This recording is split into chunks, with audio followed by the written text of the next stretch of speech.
Inselmilkom, ġajna l-tqajna biex nagħtu rendikon dwar is-sitwazzjoni dwar il-COVID-19 u Malta.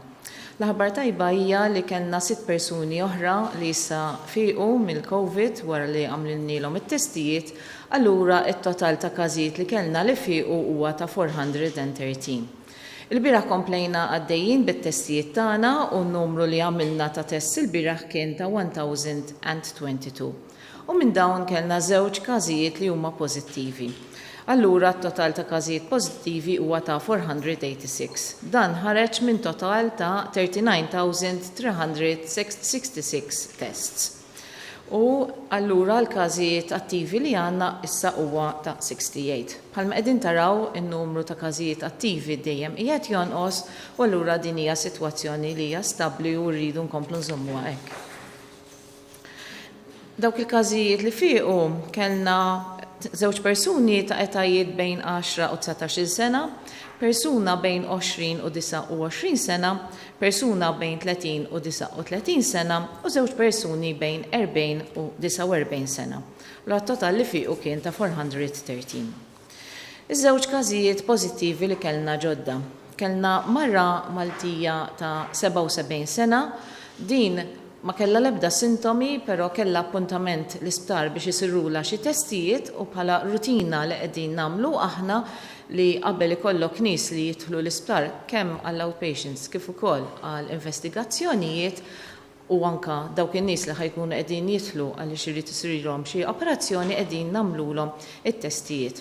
Dan huwa importanti ħafna għaliex hekk aħna jekk ikollna każijiet li huma pożittivi aħna nkun nistgħu nagħmluhom l-isolation li hemm bżonn. U propju din il-mara ma kellha l-ebda sintomi imma nqabdet bħala pożittiva u bħalissa qegħdin għaddejjin bil-contact tracing. Bekk aħna anka l-isptar tagħna u anka ċ-ċentri tas-Saħħa tagħna qegħdin nieħdu l-prekawzjonijiet kollha meħtieġa biex aħna dawk in-nies li jistgħu jkollhom il-COVID inkun nistgħu propju niżolawhom u nkun nistgħu nieħdu kura tagħhom ħalli jekk inżommu l-isptar tagħna u l-ċentri tas-Saħħa tagħna safe mill-COVID.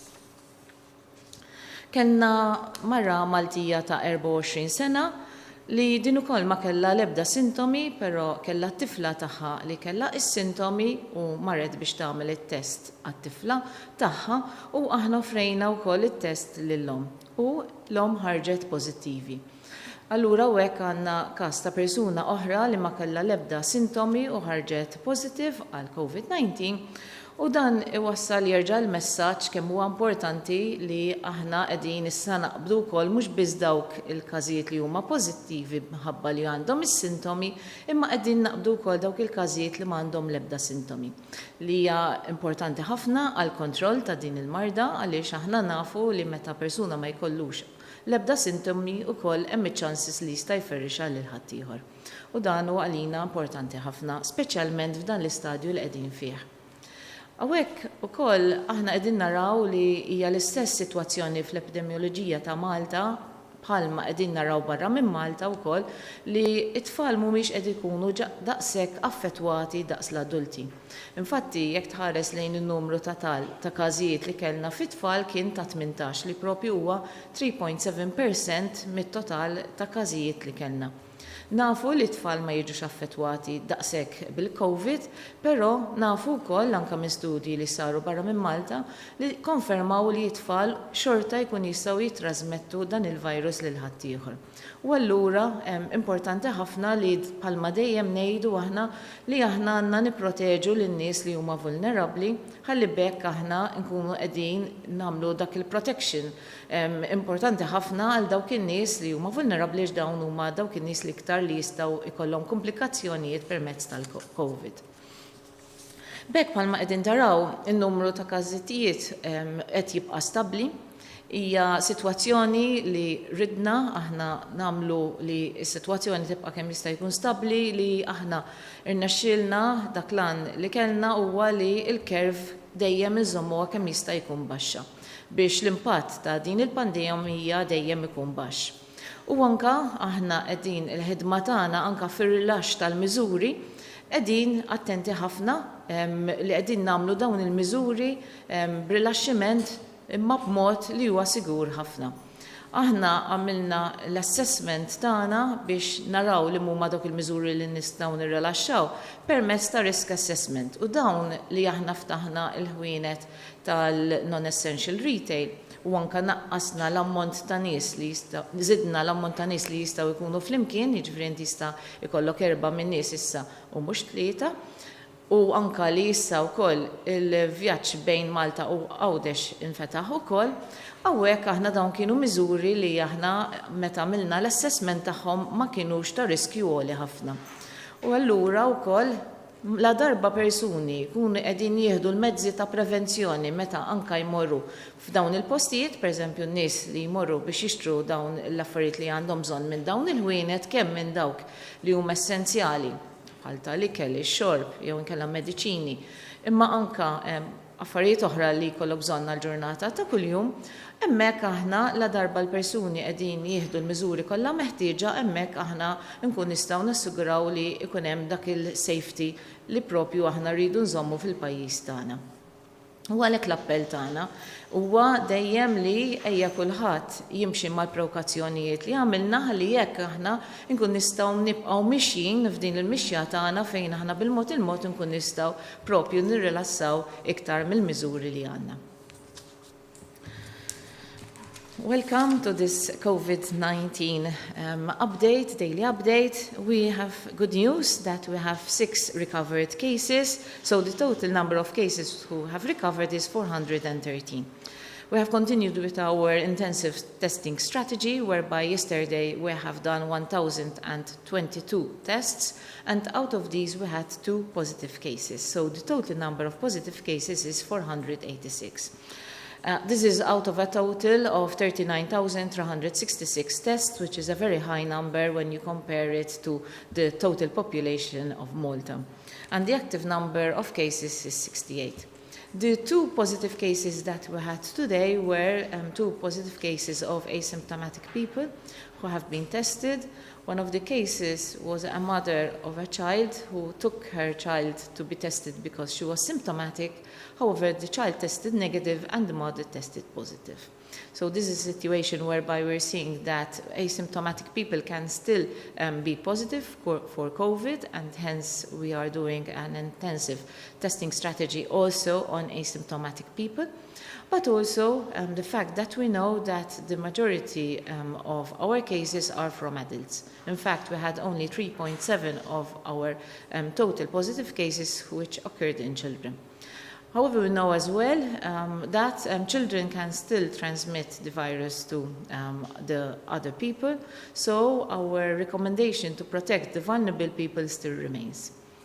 We also have now had a couple of days whereby we have relaxed our measures, and these measures are the measures which are of low or intermediate risk to the spread of COVID, and with the mitigation measures, the prevention measures that we have introduced along the relaxation of these measures are important so that we can ensure we can keep the number of cases low. But it is important that also when people adhere to these measures, it would be safe to enter these shops. So I encourage everyone to keep safe and also adhere to the measures so that we can continue in our fight to control this pandemic. Thank you.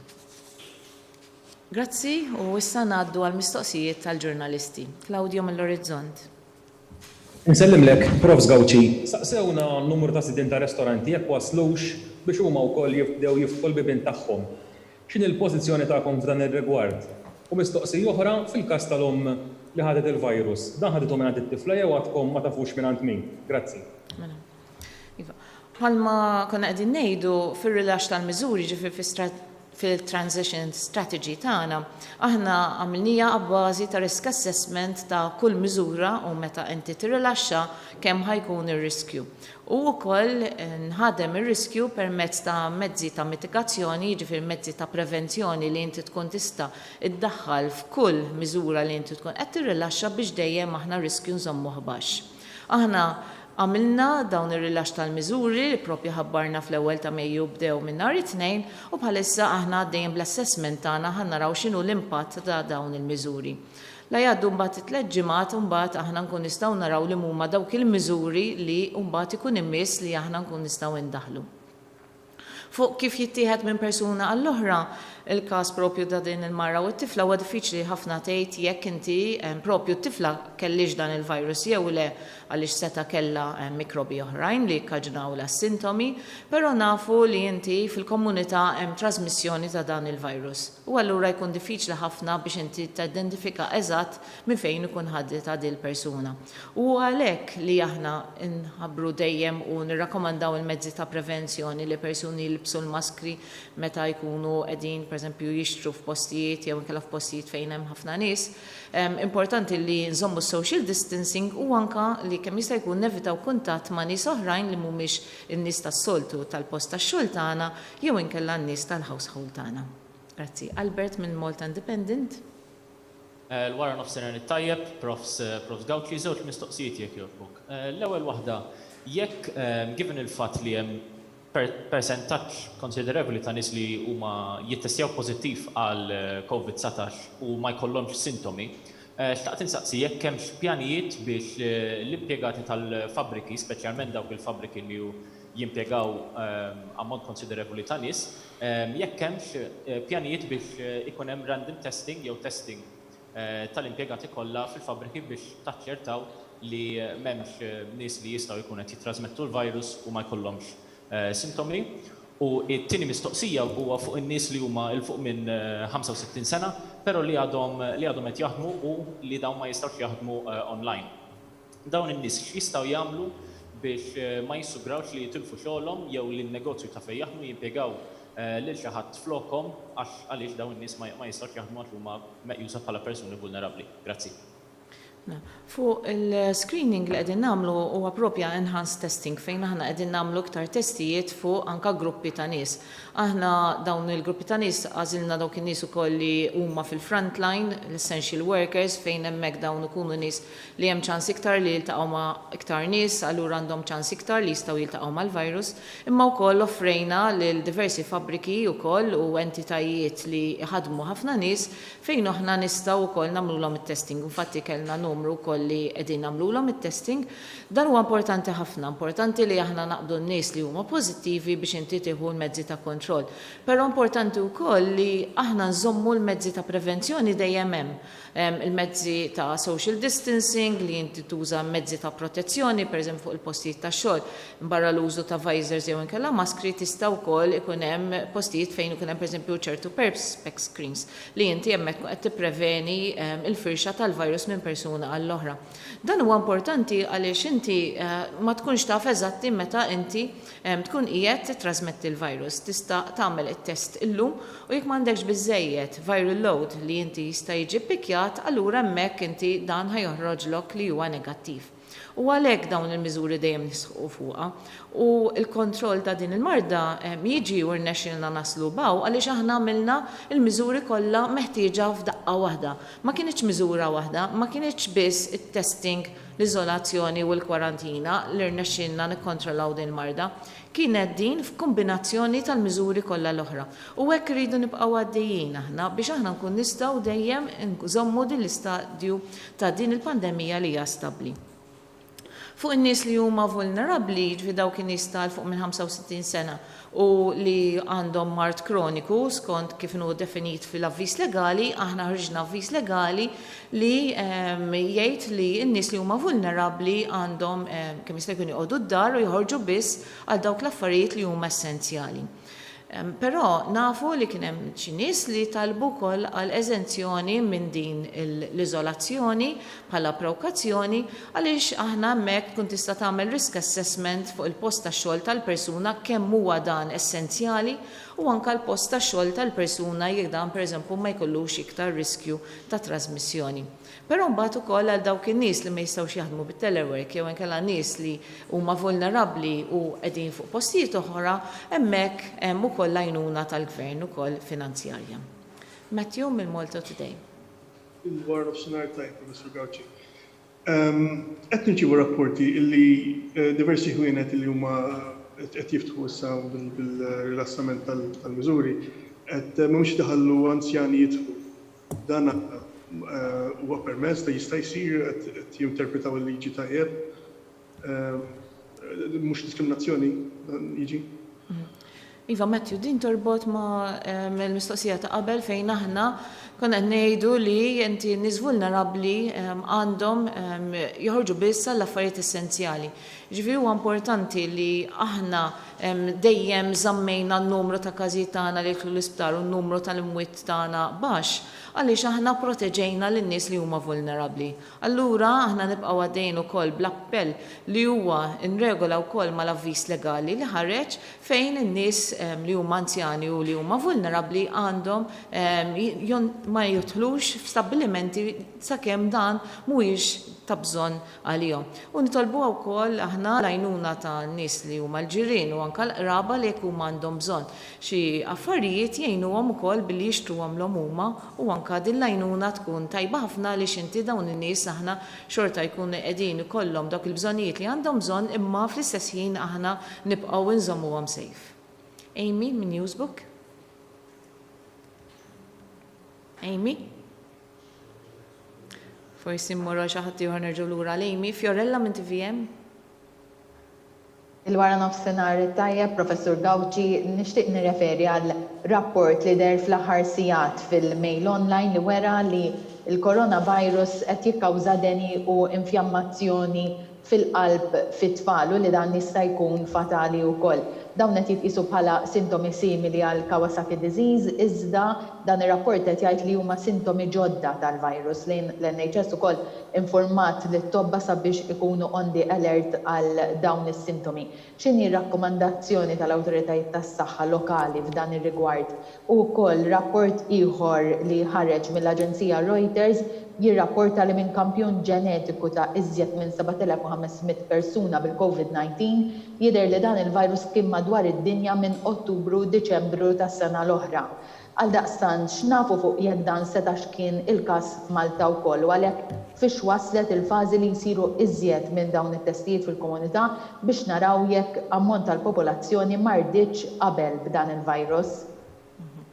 Mela, tiftakru wkoll ftit ilu konna semmejna li għandek kondizzjoni li hija pjuttost rari fejn inti jkollok persuni li jekk kollhom il-virus speċjalment fit-tfal jista' jkun hemm komplikazzjonijiet fosthom li waħda li joħroġ ir-rax fuq l-idejn u l-oħra li inti jista' wkoll ikun hemm jaffettwhom l-arterji tal-qalb u anke l-qalb. Però dejjem infakru li dawn huma kondizzjonijiet li huma rari, tajjeb, u aħna mill-evidenza li kellna hija li kellna każ wieħed din sena ta' Kawasaki disease propju li hija marbuta anke ma' ċertu viral illnesses, però l-kondizzjoni ma jafux eżatt minn xi ġejja, però meta għamilna t-test fuq dan il-każ ta' Kawasaki disease, il-COVID test ħareġ li huwa negattiv. U allura l-appell tagħna huwa li bħalinkwa mart ieħor importanti li jekk il-ġenituri jaraw li t-tfal għandhom id-deni jew inkella xi sintomi oħrajn dejjem għandhom ikellmu t-tabib tagħhom, mhux biss għaliex qegħdin f'sitwazzjoni tal-COVID imma jeżisti mart ieħor li huwa għaddej u importanti li lil kulħadd nieħdu sibhom imma wkoll speċjalment lit-tfal. Fuq is-sitwazzjoni ta' meta propju infirxet il-COVID-19 propju anke fl-Ewropa, dan ħareġ minn numru ta' testijiet li kienu qegħdin isiru fuq swabs li kienu ttieħdu propju fi ftit pazjenti anke qabel ma propju bdiet il-firxa tal-COVID-19 fl-Ewropa, fejn sabu li swab li kien ittieħed propju f'Novembru ħareġ li kien pożittiv għal COVID. Dan ġara fi Franza u allura hemmhekk aħna suspett li diġà kien hemm il-virus probabbli qiegħed idur. Din għadha qiegħda tiġi konfermata eżatt x'kien qed jiġri dak iż-żmien, però l-iktar ħaġa importanti li nafu li x'inhi s-sitwazzjoni llum. Is-sitwazzjoni hija li aħna minn mindu bdejna nagħmlu t-testijiet, aħna bdejna naqbdu dawn il-każijiet li huma pożittivi, bdejna niżolawhom u nagħmlu kwarantina u bekk permezz ta' miżuri oħra li ttieħdu hemmhekk aħna kontrollajna s-sitwazzjoni.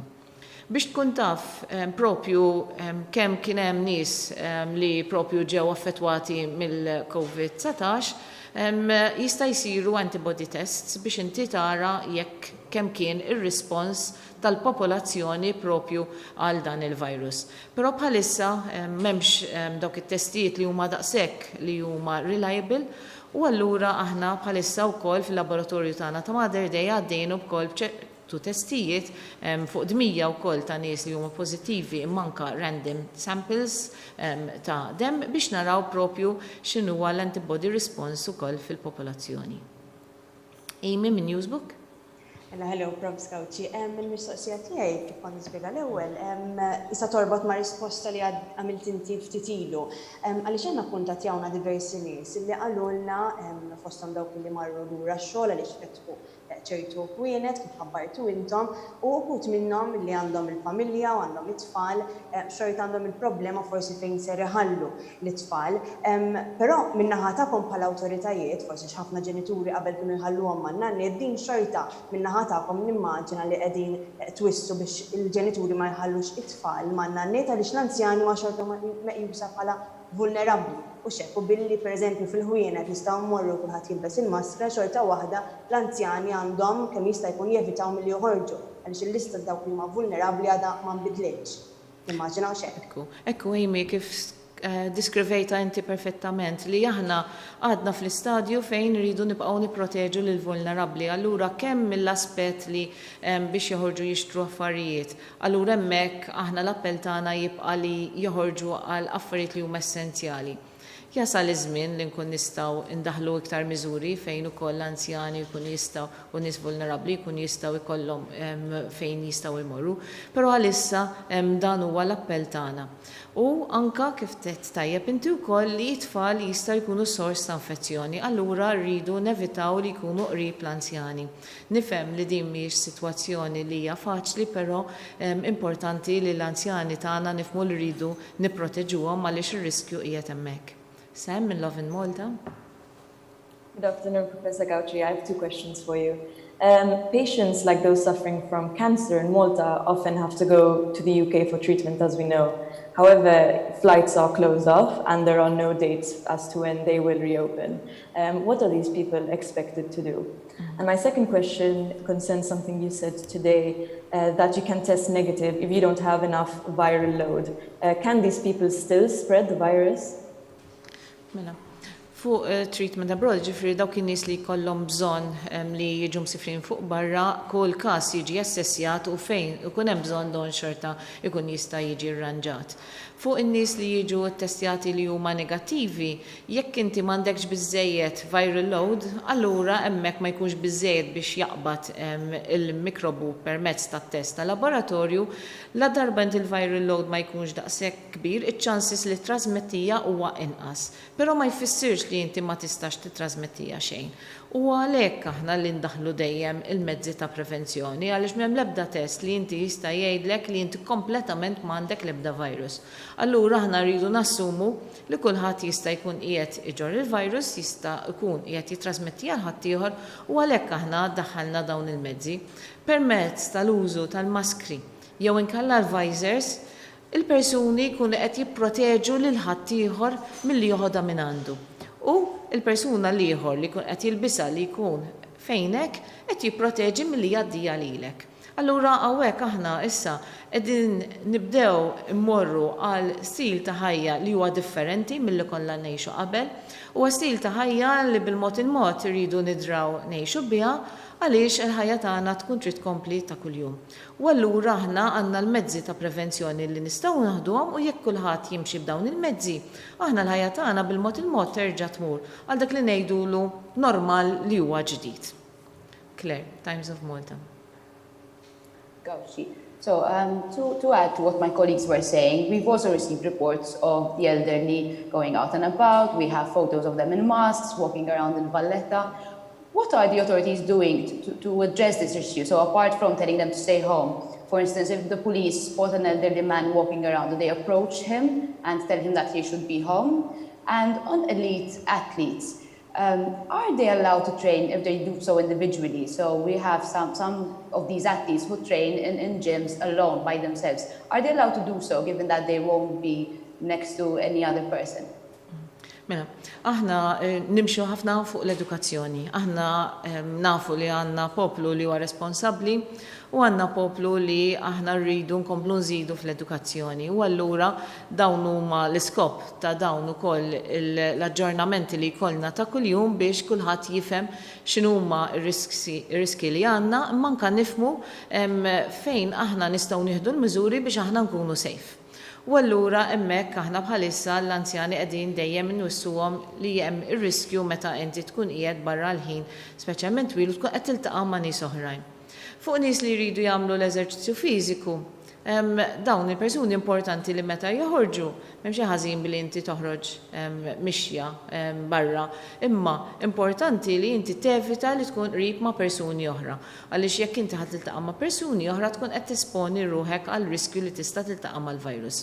Dan huwa l-messaġġ bħalma qed ngħidu biex bil-mod il-mod nerġgħu lura għal din is-sitwazzjoni li aħna jkollna pajjiż fejn il-mart huwa kontrollat imma aħna nkun nistgħu nibqgħu għaddejjin bil-ħajja tagħna ta' kuljum.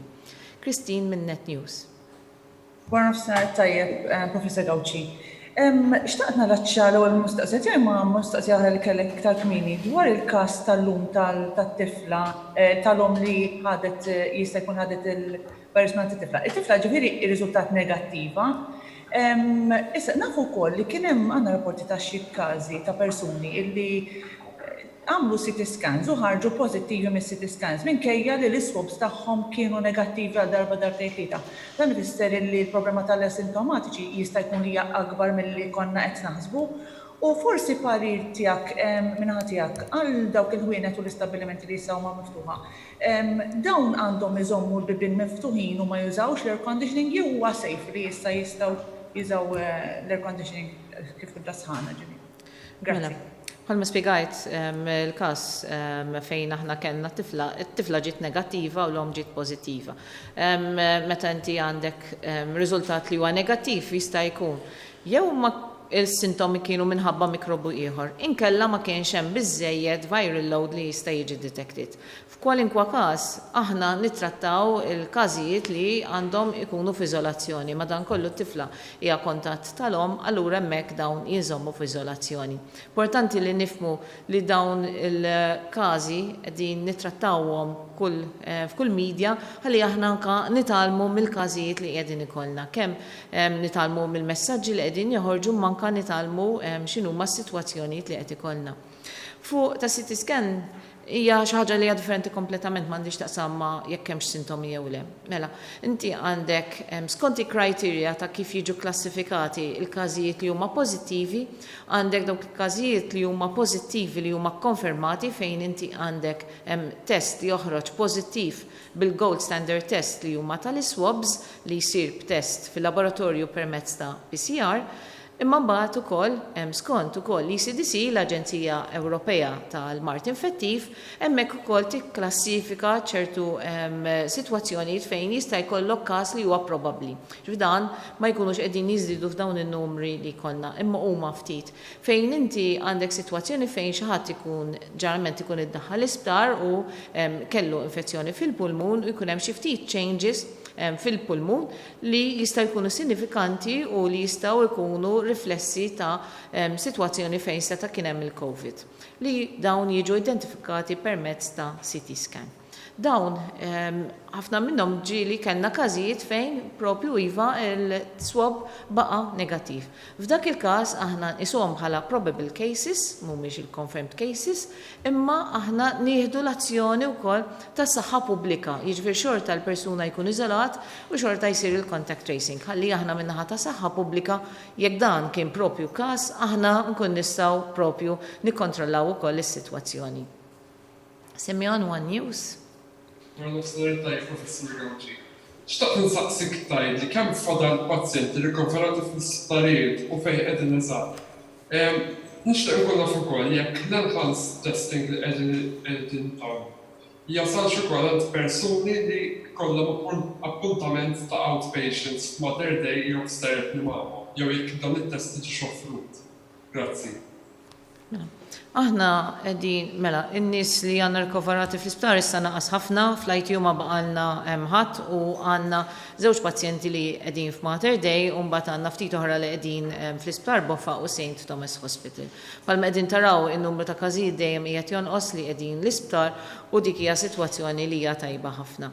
Fuq in-nies li jiġu propju l-isptar, aħna qegħdin nofru anka t-test anka n-nies li propju jiġu l-isptar għal appuntament.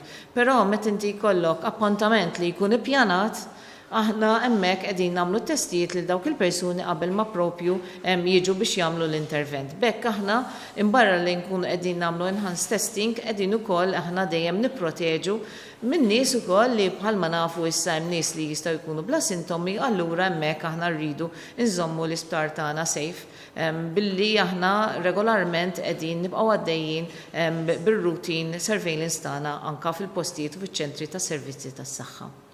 Nixtieq nirringrazzja lill-ġurnalisti li tal-mistoqsijiet tagħhom li jirriflettu dak li qed isaqsi l-pubbliku, lin-nies li qegħdin magħna, il-ħidma għaddejja minn ħafna nies mill-team mill-Public Health COVID team li għaddejjin b'ħidma lejl u nar, anka lin-nies li qegħdin jaħdmu mill-ċentri tas-saħħa u mill-isptarijiet tagħna u li dawk in-nies kollha fl-entitajiet differenti li b'ħidma flimkien qegħdin naħdmu biex aħna rnexxielna nżommu din is-sitwazzjoni taħt kontroll. Blajnuna ta' kulħadd aħna nkun nistgħu nibqgħu mixin f'din il-mixja ta' suċċess li għamilna u dejjem inżommu lil kulħadd sejf. Grazzi nsellmilkom.